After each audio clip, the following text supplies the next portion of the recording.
बिस्मिल्लाहिर्रहमानिर्रहीम अस्सलाम वालेकुम। Welcome to back cancer medical health में। कैंसर मेडिकल हेल्थ में हम आप लोग एक बार फिर से खुश आमदीद कहते हैं। आज जो मेरी वीडियो है ये है लीव 52 के हवाले से। ये आप लोग को सिरप के फॉर्म में मार्केट में मिलेगा और टेबलेट्स के फॉर्म में आप लोग को मार्केट में मिलेगा। लेकिन आज जो मेरी वीडियो है ये सिर्फ सिरप के हवाले से है। टेबलेट पर मैं बाद में वीडियो बनाऊंगा। तो सिरप 100 ml के आप लोग को मार्केट में मिलेगा और इसको तैयार करती है हाइनून कंपनी, इसको तैयार करती है और हिमालय कंपनी इसको तैयार करती हैं। अगर हम इसकी यूज़ के बारे में बात करें तो लीव 52 का इस्तेमाल की जाती है। ये एक जड़ी बूटियों से बना हुआ है जो जिगर को सेहतमंद रखता है। ये हेप्टो प्रोटेक्टिव एजेंट और एंटीऑक्सीडेंट्स खसूसियात जिगर को केमिकल की वजह से होने वाले बैरूनी नुकसानात से ये बचाती हैं। लीव 52 सिरप जो है ये जिगर को सेहत को बेहतर बनाते हैं। लीव 52 सिरप को आमतौर पर यरेकान के इलाज के लिए इस्तेमाल की जाती है। वायरल हेपेटाइटिस को बेहतर करता है, भूख को ये बढ़ाती हैं, इससे हजमा भी ठीक होता है। जिगर की नुकसान वायरल हेपेटाइटिस को ये बेहतर करता है। क्या ये शरबत वाकई जिगर की गर्मी को ख़त्म करके खून पैदा करती हैं? तो बिल्कुल, ये जिगर की गर्मी को ख़त्म करता है और भूख को बढ़ाता है और खून इससे बढ़ जाती हैं और ताकत वेट भी इससे गिन हो जाती हैं।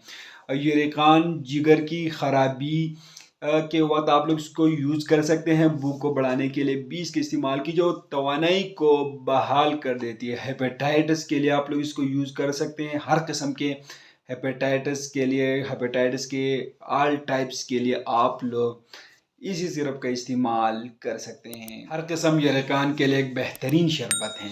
जिगर की अपाल को बेहतर बनाता है। बच्चों के लिए भी इस सिरप का इस्तेमाल की जाती हैं और बड़ों में भी इसका इस्तेमाल किया जाता है। अगर हम इसके तरीके इस्तेमाल के बारे में बात करें तो इसके डोजेज ये हैं कि इस सिरप को खाना खाने के बाद इस्तेमाल कराई जाती है। छोटे बच्चे के लिए हाफ चाय का चम्मच दिन में 3 बार इस्तेमाल किया जाता है और 3 साल से 8 साल तक के बच्चों के लिए 1 चम्मच दिन में 3 बार इस्तेमाल की जाती है और बड़ों के लिए 2 चाय का चम्मच दिन में 3 बार इस्तेमाल की जाती हैं। ये सिर्फ सिरप की डोजेज मकदार ख़ुराक है और टेबलेट्स पर मैं एक अलग वीडियो बनाऊंगा, उसकी कंप्लीट रिव्यू मैं उसी वीडियो में दूंगा। लेकिन ये एक हर्बल शरबत है, इसके कोई ऐसी साइड इफ़ेक्ट नहीं है। लेकिन कुछ ही लोगों में इसका साइड इफ़ेक्ट ज़ाहिर होते हैं, जिस तरह एलर्जिक रिएक्शन इससे होती है, वेट गेन और वज़न भी इससे बढ़ जाती हैं और इसे घबराहट भी हो जाती हैं। लेकिन ज़्यादातर इस्तेमाल से इसका वेट गेन भी हो जाती हैं। लेकिन ये मेडिसिन जो है ये आप लोगों को हर मेडिकल स्टोर से बआसानी मिल जाएगा। लेकिन मैं आप लोगों को एक बात बता दूं कि ये सिर्फ इन्फॉर्मेटिव वीडियो है। आप लोग जो मेडिसिन इस्तेमाल करते हो पहले अपने डॉक्टर से ज़रूर मशवरा करें, उसके बाद इस्तेमाल करें। हम आप लोगों के लिए रोज़ाना मेडिकल मेडिसिन पर वीडियो बना रहे हैं, तो ये सिर्फ इन्फॉर्मेटिव वीडियो होते हैं। उम्मीद करता हूँ आप लोग को वीडियो पसंद आई होगी। अगर वीडियो पसंद आए तो वीडियो को लाइक करें, चैनल को सब्सक्राइब कर दीजिए, हमारे फेसबुक पेज को लाइक करें और हमारे टिकटॉक अकाउंट को ज़रूर फॉलो करें। हमें इजाज़त दीजिए। अल्लाह हाफिज़।